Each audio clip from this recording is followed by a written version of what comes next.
नमस्कार दोस्तों। हिंदू धर्म में परिवर्तनी एकादशी का व्रत बेहद महत्वपूर्ण माना जाता है। यह हर साल भाद्रपद माह के शुक्ल पक्ष की एकादशी तिथि को रखा जाता है। इस दिन भगवान विष्णु और उनके वामन रूप की पूजा की जाती है। ऐसा माना जाता है कि इस दिन व्रत और पूजा करने से व्यक्ति के सभी पापों का नाश होता है और उसे मोक्ष की प्राप्ति होती है। तो चलिए इसी के साथ ही परिवर्तनी एकादशी व्रत कथा का श्रवण प्रारंभ करते हैं। युधिष्ठिर कहने लगे कि हे भगवान, भाद्रपद शुक्ल एकादशी का क्या नाम है, इसकी विधि तथा इसका महात्म्य कृपया करके कहिए। तब भगवान श्री कृष्ण कहने लगे कि इस पुण्य, स्वर्ग और मोक्ष को देने वाली तथा सब पापों का नाश करने वाली उत्तम वामन एकादशी का महात्म्य मैं तुमसे कहता हूँ, तुम ध्यानपूर्वक सुनो। यह पद्मा परिवर्तनी एकादशी जयंती एकादशी भी कहलाती है। इसका यज्ञ करने से वाजपेय यज्ञ का फल मिलता है। पापियों के पाप नाश करने के लिए इससे बढ़कर कोई उपाय नहीं। जो मनुष्य इस एकादशी के दिन मेरी वामन रूप की पूजा करता है, उससे तीनों लोग पूज्य होते हैं। अतः मोक्ष की इच्छा करने वाले मनुष्य इस व्रत को अवश्य करें। जो कमल नयन भगवान का कमल से पूजन करते हैं, वे अवश्य भगवान के समीप जाते हैं। जिसने भाद्रपद शुक्ल एकादशी को व्रत और पूजन किया, उसने ब्रह्मा विष्णु सहित तीनों लोकों का पूजन किया। अतः हरिवासर अर्थात एकादशी का व्रत अवश्य करना चाहिए। इस दिन भगवान करवट लेते हैं, इसलिए इसको परिवर्तनी एकादशी भी कहते हैं।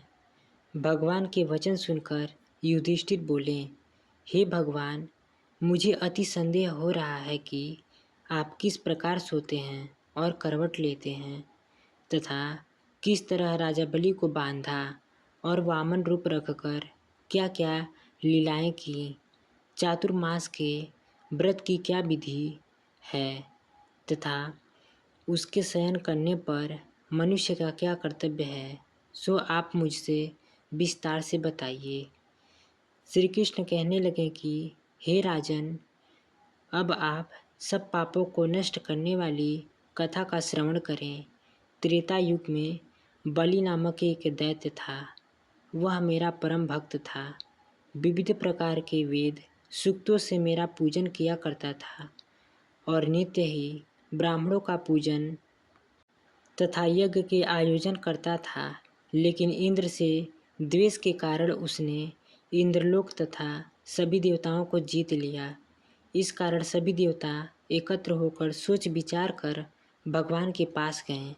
बृहस्पति सहित इंद्रादिक देवता प्रभु के निकट जाकर और नतमस्तक होकर वेद मंत्रों द्वारा भगवान का पूजन और स्तुति करने लगे। तब मैंने वामन रूप धारण करके 5वां अवतार लिया और फिर अत्यंत तेजस्वी रूप से राजा बलि को जीत लिया। इतना वार्ता सुनकर राजा युधिष्ठिर बोले कि हे जनार्दन, आपने वामन रूप धारण करके उस महाबली दैत्य को किस प्रकार जीता। श्री कृष्ण कहने लगे, मैंने वामन रूपधारी ब्रह्मचारी बलि से 3 पग भूमि की याचना करते हुए कहा, ये मुझको 3 लोक के समान है और हे राजन, यह तुमको अवश्य ही देनी होगी। राजा बलि ने इसे तुच्छ याचना समझकर 3 पग भूमि का संकल्प मुझको दे दिया और मैंने अपने त्रिविक्रम रूप को बढ़ाकर यहाँ तक कि भूलोक में पद, भूवरलोक में जंघा, स्वर्गलोक में कमर, महलोक में पेट, जनलोक में हृदय, यमलोक में कंठ की स्थापना कर सत्यलोक में मुख, उसके ऊपर मस्तक स्थापित किया। सूर्य, चंद्रमा आदि सब ग्रहगण, योग, नक्षत्र, इंद्रादिक देवता और शेष आदि सब नागगणों ने विविध प्रकार से वेद सूक्तों से प्रार्थना की। तब मैंने राजा बलि का हाथ पकड़कर कहा कि हे राजन, एक पद से पृथ्वी, दूसरे से स्वर्गलोक पूर्ण हो गया। अब तीसरा पग कहाँ रखूं? तब बलि ने अपना सिर झुका लिया और मैंने अपना पैर उसके मस्तक पर रख दिया, जिससे मेरा वह भक्त पाताल लोक को चला गया। फिर उसकी विनती और नम्रता को देखकर मैंने कहा कि हे बलि, मैं सदैव तुम्हारे निकट ही रहूँगा। विरोचन पुत्र बलि से कहने पर भाद्रपद शुक्ल एकादशी के दिन बलि के आश्रम पर मेरी मूर्ति स्थापित हुई। इसी प्रकार दूसरी क्षीर सागर में शेषनाग के षष्ठ पर हुई। हे राजन, इस एकादशी को भगवान शयन करते हुए करवट लेते हैं, इसलिए तीनों लोकों के स्वामी भगवान विष्णु का उस दिन पूजन करना चाहिए। इस दिन तांबा, चांदी, चावल और दही का दान करना उचित है। रात्रि को जागरण अवश्य करना चाहिए।